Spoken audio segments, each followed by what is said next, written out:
très commentée avant même sa sortie, cette série était aussi très attendue.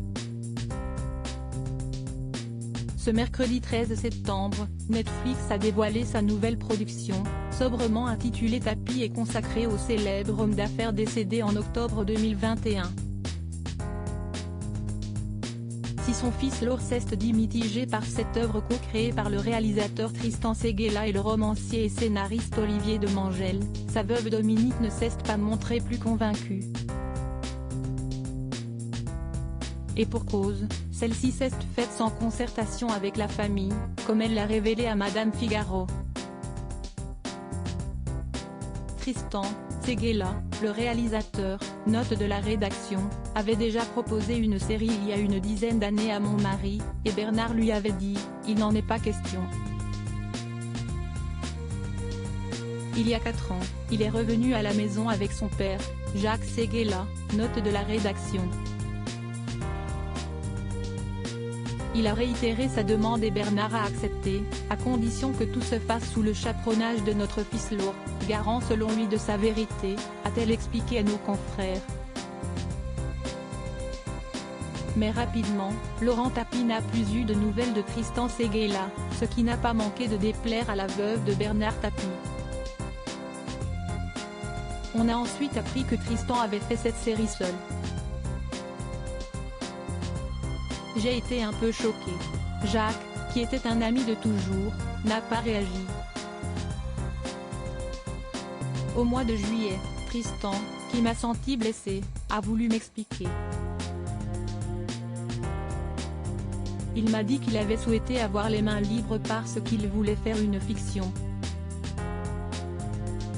J'insiste, une fiction.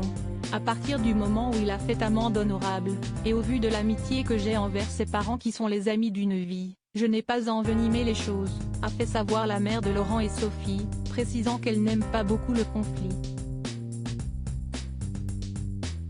Supérieur à obsèques de Bernard Tapie, sa veuve et ses enfants réunis pour un dernier adieu Dominique Tapie, ce qu'elle a vraiment pensé de la série Tapie de Netflix au-delà de la manière dont s'est construite cette série.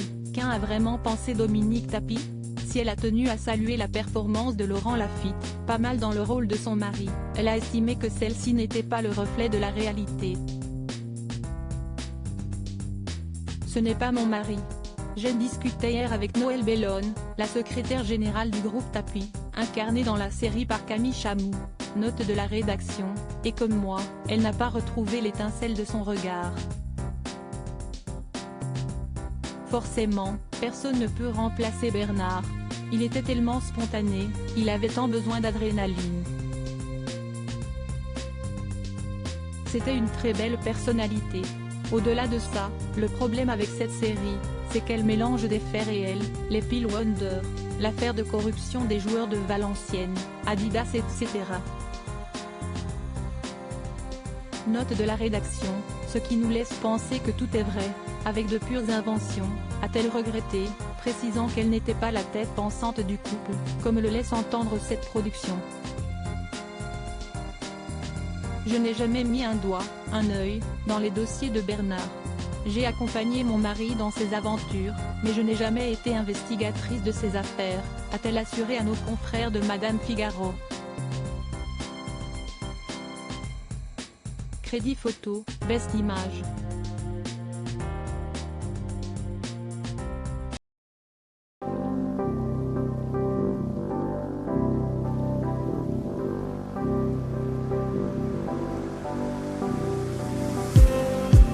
Just need